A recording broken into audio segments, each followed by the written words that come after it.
एक समय की बात है। एक छोटे से गांव में रमेश नाम का एक डिलीवरी वाला रहता था। रमेश का काम था गांव गांव जाकर लोगों को उनके पैकेज पहुंचाना। उसके पास एक पुराना बैग था जो बहुत ही अजीब लग रहा था। रमेश हमेशा हंसमुख और मेहनती था, लेकिन उसकी एक आदत थी, वह हमेशा रात के अंधेरे में ही डिलीवरी करता था।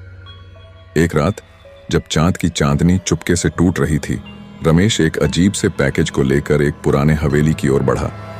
हवेली का दरवाजा बहुत ही पुराना और झूलता हुआ था। रमेश ने दरवाजा खटखटाया, लेकिन कोई आवाज नहीं आई। उसने दरवाजा खोला और भीतर चला गया। हवेली के अंदर एक भयानक अंधेरा था। अचानक एक ठंडी हवा ने उसे झकझोरा और उसने सुनी एक डरावनी आवाज, तुम्हारे पास जो पैकेज है वह मुझे लौटा दो। रमेश ने चारों ओर देखा, लेकिन कुछ नहीं दिखा। वह थोड़ा डर गया था, लेकिन अपने काम को पूरा करने की सोच में आगे बढ़ता रहा। जब वह हवेली के अंदर गया, उसे एक पुरानी तस्वीर मिली, जिसमें एक आदमी की तस्वीर थी जो उसकी जैसी ही दिखती थी। रमेश ने ध्यान से देखा और उसे समझ में आया कि वह आदमी कोई और नहीं, बल्कि उसकी ही तस्वीर थी। अचानक तस्वीर में से एक काली छाया बाहर निकली और रमेश के सामने आ गई। वह छाया उसकी ओर बढ़ी और बोली, मैं रमेश हूं, लेकिन मेरे साथ कुछ बुरा हुआ। मेरी आत्मा को शांति चाहिए। रमेश ने डरी डरी आवाज में पूछा, आपके साथ क्या हुआ? भूतिया रमेश ने बताया कि वह भी एक डिलीवरी वाला था, लेकिन एक दिन वह एक बहुत ही खतरनाक पैकेज को लेकर गया और उसकी जान चली गई। उसकी आत्मा अभी भी उस पैकेज की तलाश में थी जो उसे कभी नहीं मिला। रमेश ने समझाया कि वह पैकेज अब उसके पास है और उसे लौटा देना चाहिए। भूतिया रमेश ने उसकी मदद की और उसने पैकेज को हवेली के पुराने कमरे में रखा। जैसे ही पैकेज रखा गया, हवेली में एक उजाला छा गया और भूतिया रमेश की आत्मा को शांति मिली।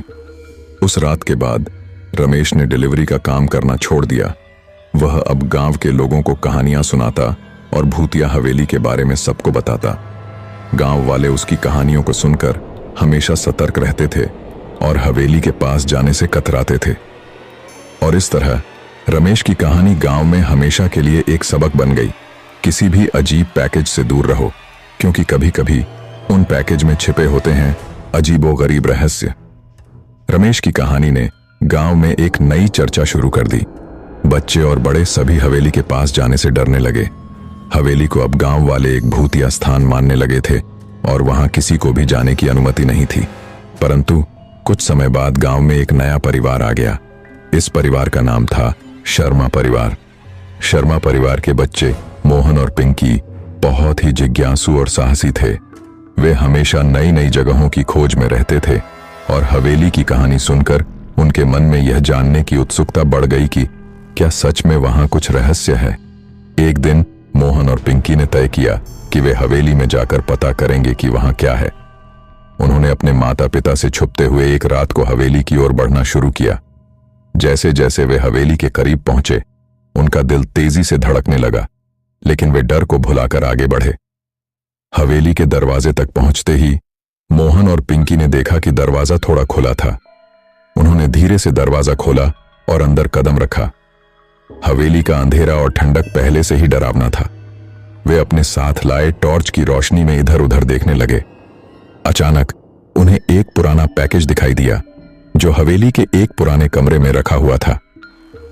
मोहन ने पैकेज को ध्यान से देखा और पिंकी से कहा, यह वही पैकेज है जिसके बारे में कहानी में बताया गया था।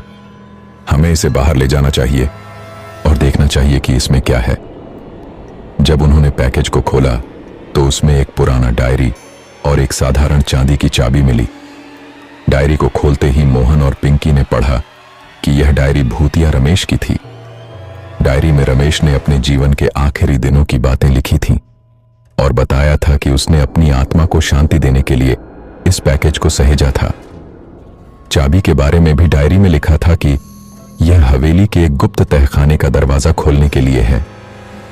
मोहन और पिंकी ने चाबी के साथ तहखाने का दरवाजा ढूंढा और उसे खोला। वहां उन्हें एक पुराना तिजोरी मिला। तिजोरी को खोला और उसमें एक चमकदार हीरा और कई मूल्यवान वस्तुएं पाईं। मोहन और पिंकी ने इन वस्तुओं को गांव के प्रमुख के पास ले जाकर सबको बताया। गांव वालों ने समझाया कि यह खजाना भूतिया रमेश की आत्मा को शांति देने के लिए था। इस तरह उन्होंने हवेली का रहस्य सुलझा लिया और रमेश की आत्मा को सुकून मिल गया। गांव में अब हवेली को एक ऐतिहासिक स्थल माना जाने लगा और मोहन और पिंकी की बहादुरी की कहानियां सबको सुनाई जाने लगी। रमेश की कहानी अब एक प्रेरणा बन गई थी कि साहस और दया से अंधेरे रहस्यों को सुलझाया जा सकता है। इसके बाद हवेली में कोई भी अजीबोगरीब घटनाएं नहीं घटी और रमेश की आत्मा को शांति मिली। गांव के लोग हमेशा मोहन और पिंकी की साहसिकता की सराहना करते रहे और हवेली की कहानी एक सबक बन गई।